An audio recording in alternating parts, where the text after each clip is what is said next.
everyone. Good morning everyone. Andito po ako sa blood bank at kasalukuyan kinukuha si ng blood bank. Ayan, ng dugo. Ayan po. And while I'm waiting for the and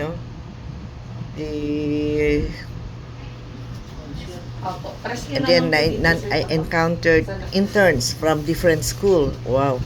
Sabi nila, they are coming from FEU and St. Paul's. So, can I interview you, ma'am? Yes po. So, how do you find our Southern Isabela Medical Center? When I... As medtech intern, okay. Anong first time ko pumunta dito, medyo kinabahan po kasi parang ang dami pong patient. Yes po, parang ang dami pong ginagawa. Then when first day of internship ko, parang na-amaze na po kasi ang dami pong matutunan ba. Like yung first in ko po kasi sa may bacteriology section po. Bacteriology yes section. Po, dun po tinuruan po kami mag-incubate ng bacteria, kung paano po mag-plant, kung paano po tumingin ng mga bacteria under microscope, gano'n. And kumusta naman yung mga employees, your mga They are very ma'am, patient sa pagtuturo sa amin, ma'am.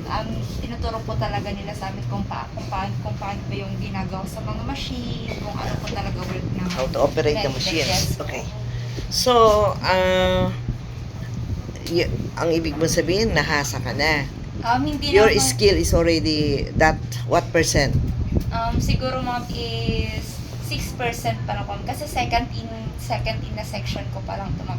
Madami pa po akong section na pupuntahan, ma'am. Okay. Yes. Ayan, yan, ma'am. Hi, good morning. Hi, Doc. How do you find them also?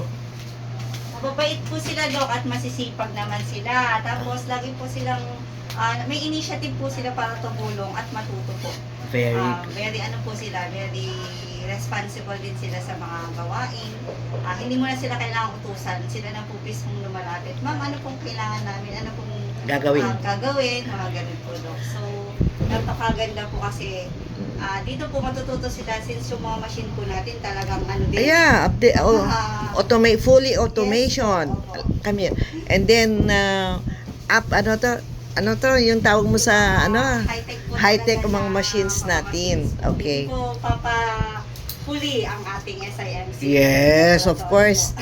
This is where I came from, Yes. I'm the retired SMPS, Yes. How about you, my dear? ano po yun? How do you find our SIMC laboratory, Department of Laboratory Section? You are a medtech intern, right? Opo. From what school? How about you, from? MCNT po. How do you find our institution?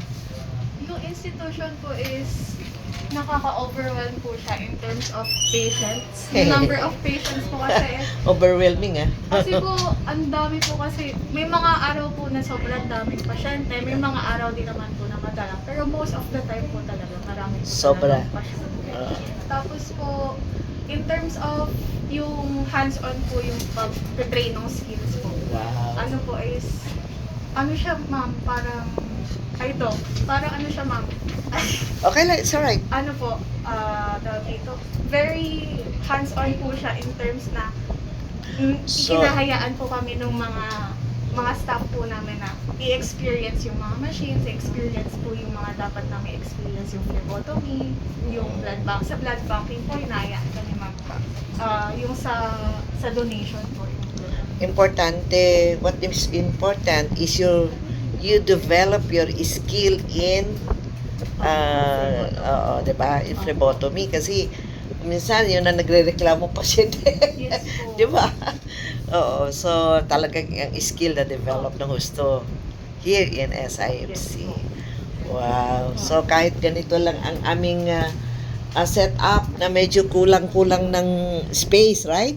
Sa mga namin sa laboratory section na hindi lang dapat ganito ang setup ng yung space. It requires really a very wide space for laboratory section, right? Yes, please. Do you have also resident in pathology now?